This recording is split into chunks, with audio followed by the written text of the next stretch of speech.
Kids were waking up in the middle of the night saying that they felt that somebody was over them. They were hearing singing. You're about to explore another world, another universe, with the likes of Ghost, Bigfoot, and UFO. They were standing up there doing an investigation, and they saw a phantom fire appear, glowing green and yellow. You are tuned to the dirt. When they walked towards it, it went out, and it just disappeared. And they heard what sounded like an Indian saying, Eotosh, Eotosh, which in Algonquin language means stand and fight. You are tuned to the dirt. So we pulled down this road, and we got down into a little bit of a clearing. And about that time, we heard this loud scream, howl type sound. The thing was sitting there, it was huge. You could see it kind of, it almost like it was dancing back and forth and had its arms waving. My stepbrother looked at me and said, "That's Bigfoot." And now, here comes your diva of the dark, Lori Schultz. Hi everybody, you're listening to The Dirt. Thank you for tuning in. I have Anna Hill and Scott Wolf with me, and they're from the Angels of Light Paranormal Society, ALPS. And so if you have anything, like anything going on in your home or business or anything that you'd like some of their help or investigative talents, how can they get a hold of you guys?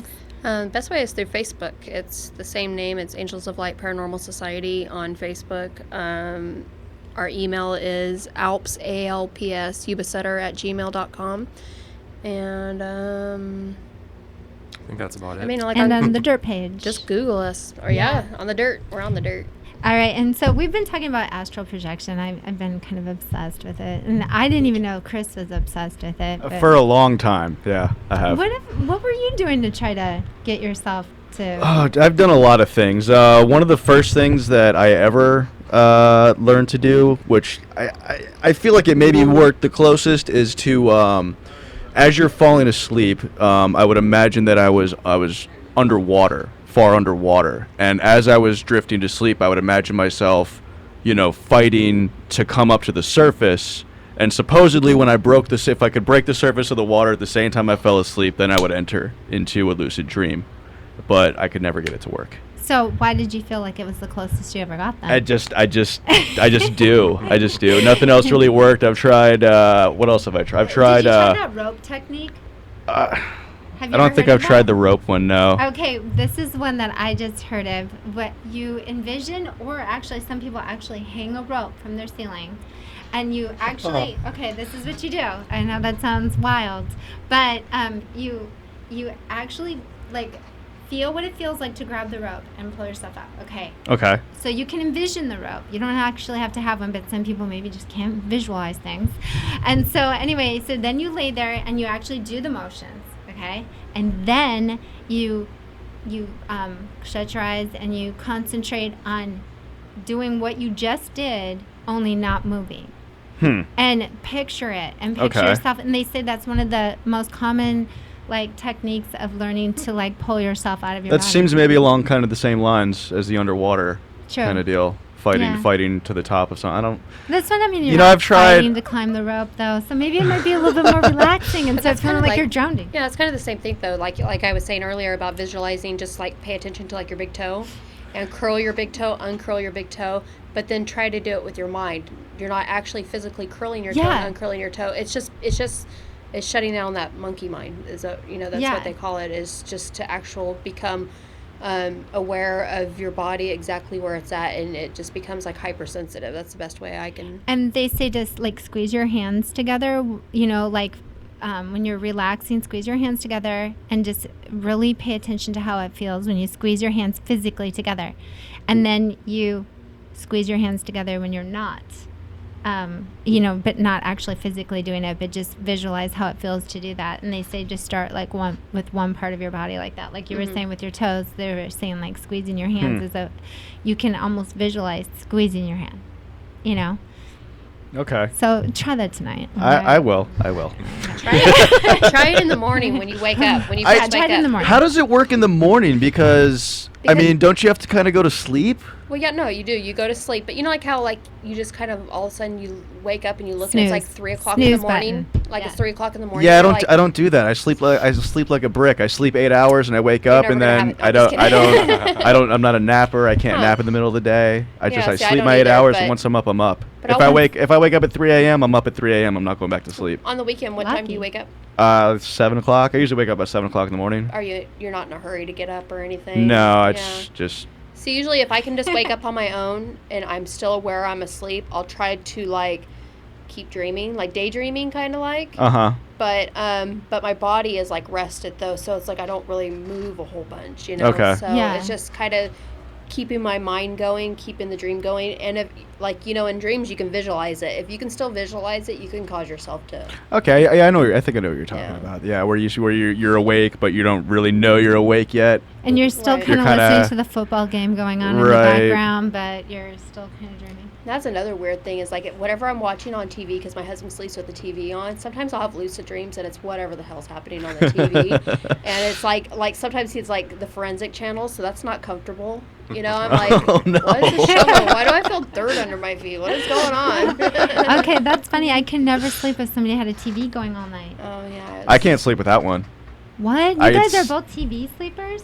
You should be able I- to lucid dream then. I can't sleep without some sort of noise or voice in the room. I like a fan or something. See, that but not that won't TV. even do it. It's got to be a voice or Really? some kind of programming. Are you afraid of the dark? No, I've had a TV in my room since I was a little kid, and I fell Yes. asleep What with it about every you? night. I slept until I was probably about 19 years old with the radio on. So Right. But I think I might have had ghosts come and visit me at that time, so that may be why I didn't like to hear the noises that were going on. So I think Yeah. I listened to the radio just so I could drown it out. So that you couldn't really tell the difference. Yeah. Wow. Yeah, I like it quiet.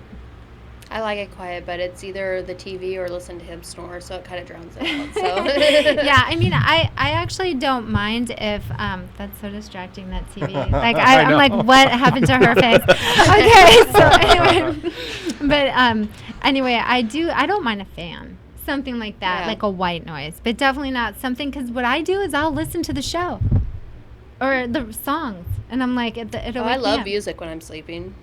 Oh, that's great. I can't but- do it. But like the commercials are like so much louder than the television show. Sometimes it'll like wake me up. Like Yeah. infomercials. That is so annoying, isn't it? So obnoxious. Yes. You guys should try sleeping without it, then you won't have to go through that. I would, but I would. My husband snores really loud. You know, Yeah. I've tried, and my head just never stops going in circles. I never stop. I can't stop thinking to fall Really? asleep. Yeah. And Yeah. see, once you master that though, how to calm your mind, like Yeah. astral projection and all that. I'm stuff will be I'm much easier. sure that the TV on and me not calming my head at the end of the day is definitely something to do with me not able to do it. Yeah. I would Ever. think so too, Yeah. but I mean, the fact that you sleep a straight 8 hours or whatever solid, I mean, Yeah, always have. you must be doing something right. Not you me. know. I'm up like every 2-3 hours, so I've always had sleep issues. So Yeah. So I was gonna talk to you guys a little bit about that one investigation I heard you guys talking about during the break. Yeah, I think we talked about it last time. It was a house here in Yuba City. We found out it was a mortuary at one time. Oh yeah, And they yeah, had this is a good activity one. in their house, and so we went out and we were trying to get together with them to do a final second investigation, and we went out and we had about what did we have, 4 or 6, between 4 and 6 investigators with us. 'Cause we were trying to get, every time we go on a case, we try to get new people to go, the new recruits for training, and so we went out there and did the investigation, and we had some kind of cool things happen. I wouldn't say it was cool because one of our investigators was in the kitchen. I was in the bedroom. I started to hear her coughing, and then she started choking, and she got up and ran out of the house because she felt like she was literally choking. She was sitting in the kitchen, started having the feeling like she was choking. And what was interesting is I went in there later on, and I started to sit there, and I started to feel like I couldn't breathe. Really? Yeah, and so it got to the point where I was almost going to walk out. And then we talked about it later, and because I said, what happened? Because it's hard to miss someone, like choking. Yeah, You're in definitely. the dark, and you start hearing someone choking, and you're like, something's not right. Right. So I compared notes with her basically, and she's like, yeah, I felt like I was choking. So we don't know what that was, what caused that. It's weird because at the Calusa Paranormal Experience Center, remember somebody there I think maybe he hung himself or something happened, but people will go there and experience that same sensation of the way. I had that happen in Coloma. That last investigation, we went with API out of Sacramento. They had a Ghost Rush Days, and we were actually trying to get somebody to come forward. And what had happened is there was a Chinese internment camp. Is that what they call it? Miners that had a cave-in directly behind the building, and I felt like this, all of a sudden it was just like a tight cinch underneath my neck, and it just at the same time somebody mentioned, oh yeah, there were 2 hangings on this property, and it How was like weird. instantaneously. And I excused myself. Well, at first I didn't say anything because I was like, okay, is this really happening, or am I just kind of getting choked, or like not choked like physically, but like gonna cough or something. Almost like an asthma attack. Yeah, or something like that. And finally I just said, hey guys, I got to get up. I'm being choked. And I took an investigator with me, which is Jennifer, our one of our girls. And because we don't go anywhere by ourselves, we always try to make sure we go in twos.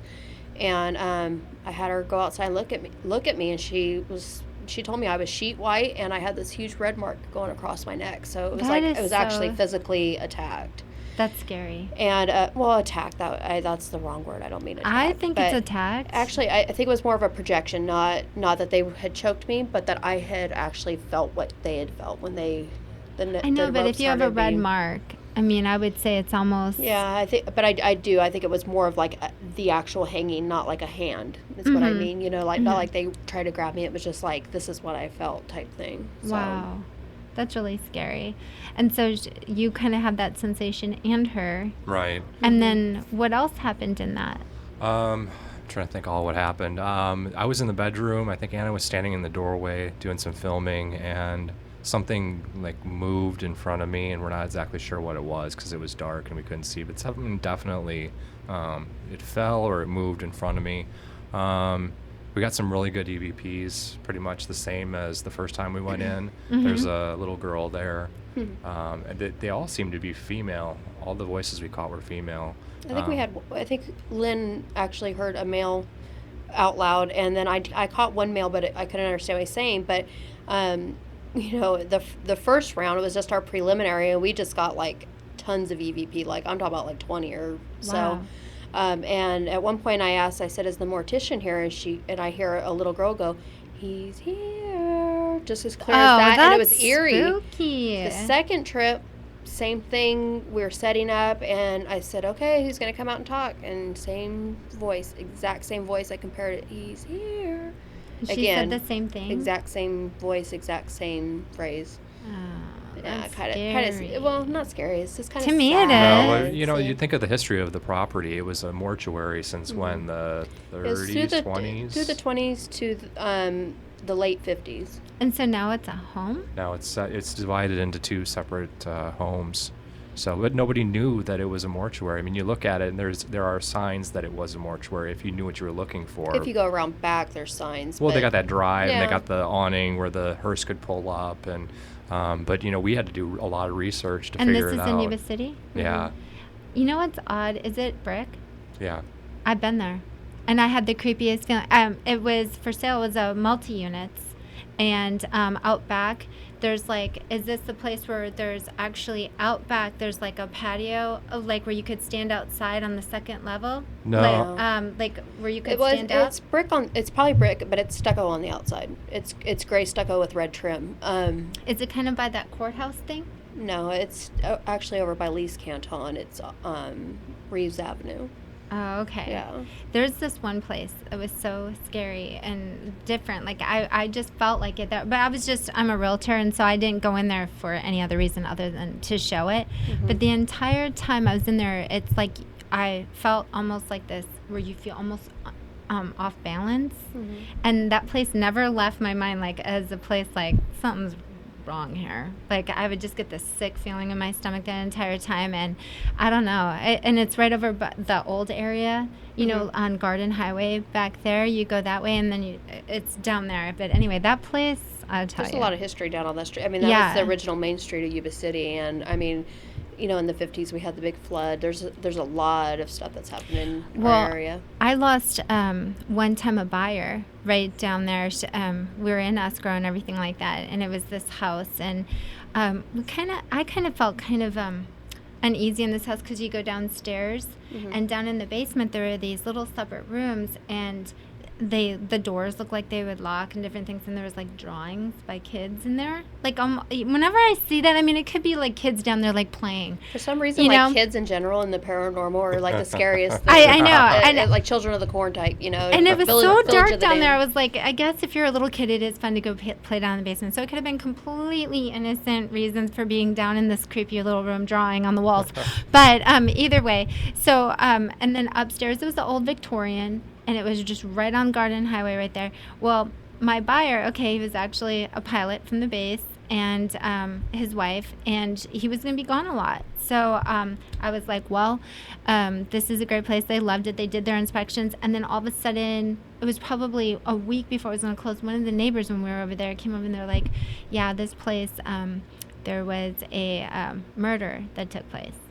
And I won't describe it exactly in case someone's living in it, but it wasn't good. My buyer's backed right out because she was really superstitious and I remember I'm like, great, we lost it, but it felt creepy. Can I just rent it for like a week? You know what's weird is like you wonder if you go into some of these places, like I know of some other houses where people had experiences. If you go knock on the door after the new people move in, have you had experiences? Yeah. You know, but you wonder if they didn't, you won't want to scare them. Well, like the mortuary house, it's divided into two units now. Yeah. And so we were wondering, is the person next door Yes. having experiences? And they just don't even say And they anything. don't say anything because, it's like we were talking about, let's do a cleansing, but, you got half a house. So what do we do about the other part? What if they move over to that section? And plus you had That's the true. basement, which we couldn't get into because I think that was where the guy did Yeah. all his work out of, and they didn't want people in that. Supposedly there's a lot going down in that attic because if you look at the driveway that goes down and around, it actually drives underneath the house. And they keep it locked. They will not let anybody. We were trying to get the caretaker there to allow, or I don't know, I guess not caretaker, but the maintenance, landlord? maintenance guy. Maintenance guy, Oh, okay. yeah. Well, But- then a caretaker. But because there's chimneys going in that obviously come from the basement that are obviously they're from incinerators. The crematorium, Yeah, the yeah. crematoriums Oh. down And there. we went down there because we just wanted to see it, and we stood there, and I felt so sick just standing there. We had to move. I mean, it was like I couldn't even deal with it, and we all Yeah. felt that way. See, and that's a strong energy. Like, I mean, because I know like everybody has like psychic abilities if you learn how to, channel them or whatever. But I mean, some places are just undeniable, even if you've never channeled your Yeah. abilities. Like that, a couple places I've been in as a realtor, like you cannot help but feel it. Yeah. Or you go into a house. Have you ever heard of? I forget who it was. If it was on your guys' team, Paul's team, they did some sort of investigation once where there was a house was being haunted by people who were alive. Yeah, there's a theory behind that too. Yeah, like, okay, what happened was these people were having like this haunting, and they kept seeing a guy abusing a woman. And then they... I saw that was on television. Was it? I blame Paul. I've heard about this one on television where it was, I don't remember which show, but someone moved into a house and they would see a husband walk into the room and then just start wailing on his girl that's on the couch. Yeah. And then they went to a neighborhood meeting or something. And then they found a picture of them in some of the old neighborhood party pictures.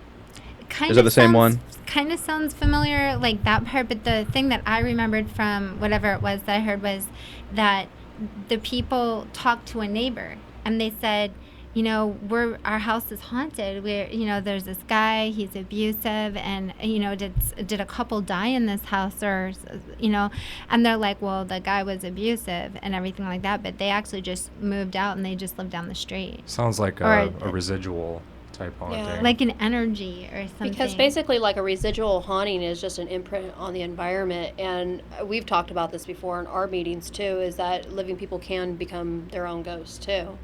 I mean, everything's They say it's common theory. in like teenagers, like poltergeists. Yeah, Poltergeist, poltergeist is one way, but there's actually one of our investigator's house is haunted, and the husband that lived there before her beat the wife regularly, and they found blood spatter on the wall and stuff like that. But she was experiencing things in the home.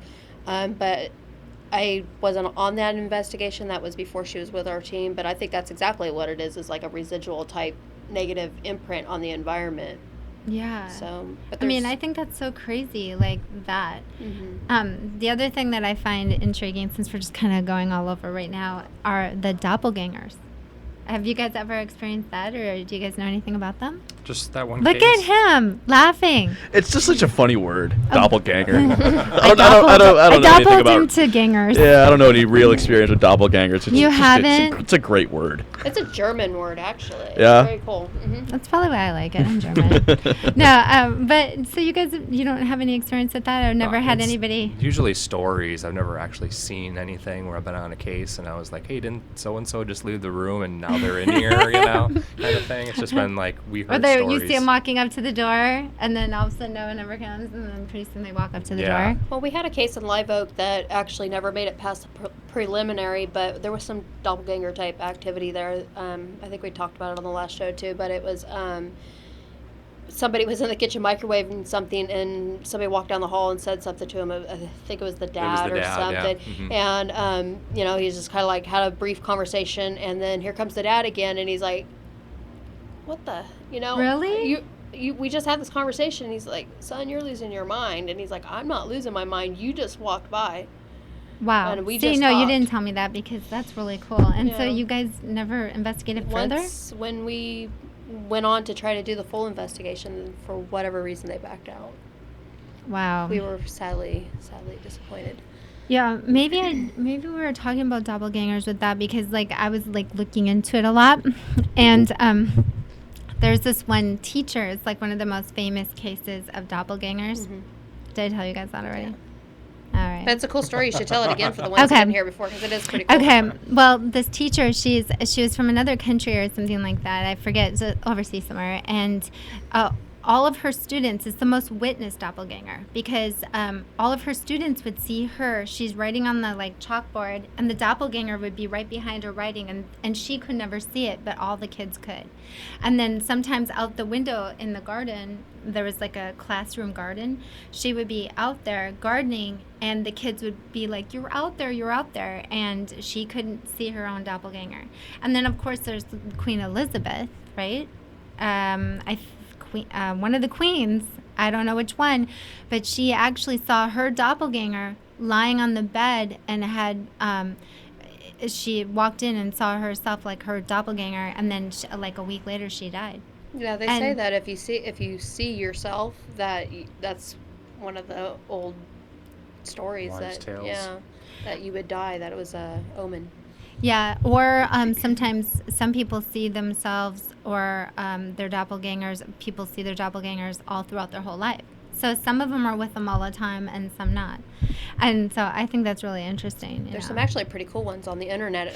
John Travolta and Nicolas Cage, there's some pictures going around. I mean, it looks like identical to him, but they claim that those two are supposed to be like a vampire or something, but they have a doppelganger that are like Victorian pictures. And I mean, it looks just like John Travolta. And John Travolta is very unique looking, and so is Nicolas Cage. Yeah. And you'll have to, You should guys will be post Googling. I them. will.